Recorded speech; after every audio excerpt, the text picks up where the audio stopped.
Welcome to This Explainer. Today, we're diving right into the fascinating, often hidden psychology behind women who find their ultimate peace at home rather than at crowded parties.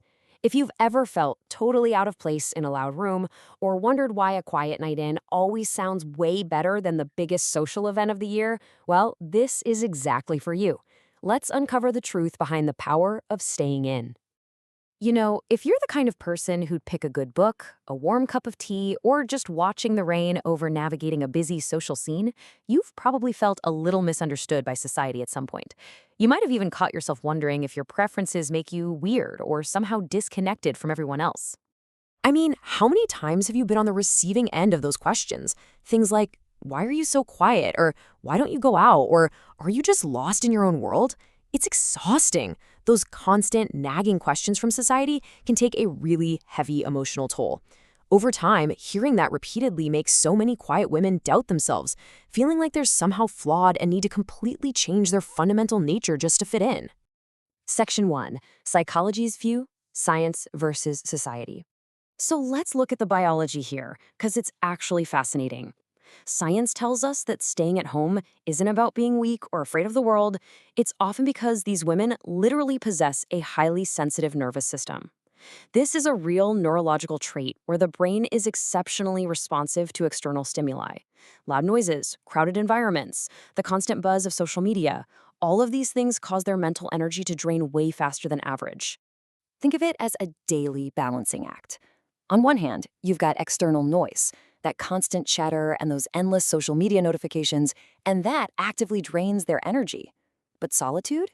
It does the exact opposite. It rebalances the mind. The peace of home acts as a very necessary sanctuary. It's the one place where their minds can fully recharge without the totally exhausting pressure of pretending, performing, or putting on fake smiles. Section 2. The art of small joys, finding deep peace. While the rest of the outside world is out there tirelessly chasing constant thrills, big vacations, and massive social validation, these women have absolutely mastered life's greatest art. We're talking about finding profound joy in the everyday things: a warm cup of tea, the sound of rain tapping on the window, reading just one beautifully written page of a book. To a highly sensitive mind, these aren't boring activities at all. They are deeply fulfilling experiences that genuinely nourish the soul. And this brings us to a really crucial point: recognizing society's illusion. We are constantly sold this idea that the most visible people, the ones always traveling, attending every party, posting a million photos, are inherently the happiest. But the reality drawn from psychological observation is that visibility does not equal joy. In fact, quiet women who find contentment in their own space are very often the most deeply balanced and genuinely happy individuals out there. Section 3. Truth in relationships, depth over breadth. There's such a huge disconnect between how society sees these women and who they actually are. People frequently mislabel them as arrogant or aloof, completely missing the fact that they are really just seeking deep, honest connections. They get called antisocial, when in reality they're simply allergic to fake, superficial chit-chat. And finally, society often deems them cold, yet they are actually highly empathetic and genuine. They just refuse to waste their energy on performative socializing. Think about the number 100 for a second. It's a simple number, but it highlights a massive difference in how they navigate the world. These women don't need 100 friends. They are definitely not interested in a popularity contest. They literally just need a few genuine, authentic people in their lives with whom they can be entirely themselves without wearing any masks whatsoever. Section 4. The hidden strength, power in solitude. This is where it gets really powerful. Solitude actually breeds profound empathy and self-awareness.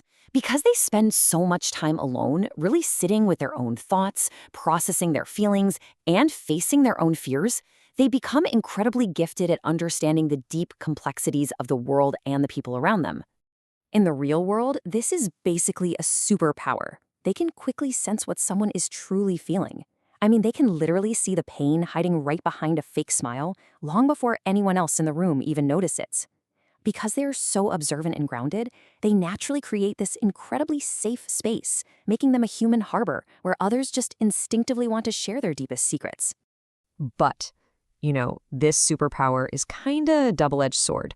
Because their empathy runs so deep, they can be really easily hurt by a sudden, subtle change in tone, or someone acting a bit aloof. They feel everything intensely. But here is the absolute magic of it. They possess the quiet, incredible resilience to mend their own broken pieces in silence. When life knocks them down, they don't demand an audience. They just quietly rise stronger, rebuilding themselves from the inside out. Section 5. The reason for the guilt. Childhood conditioning. So if being this way is so beautiful and powerful, why the guilt? Well, it usually stems right from childhood conditioning. A lot of women are taught from a very young age that they have to please everyone. This creates a deeply ingrained habit of prioritizing other people's expectations over their own basic need for rest. Ultimately, it leads to disconnecting from their true, quiet self just to fit into a loud, extroverted mold. They feel guilty simply because they've been trained to believe that choosing peace is somehow failing to perform. As we wrap up this explainer, I really want you to think about this question. Must you please everyone all the time? The psychological truth we've uncovered today is that you absolutely do not need to abandon your peace. Your home is your sanctuary, and your quietness is a massive strength, not a flaw. So I'll leave you with this to ponder. Is it really your job to keep everyone else happy if it means sacrificing your own beautiful, quiet world?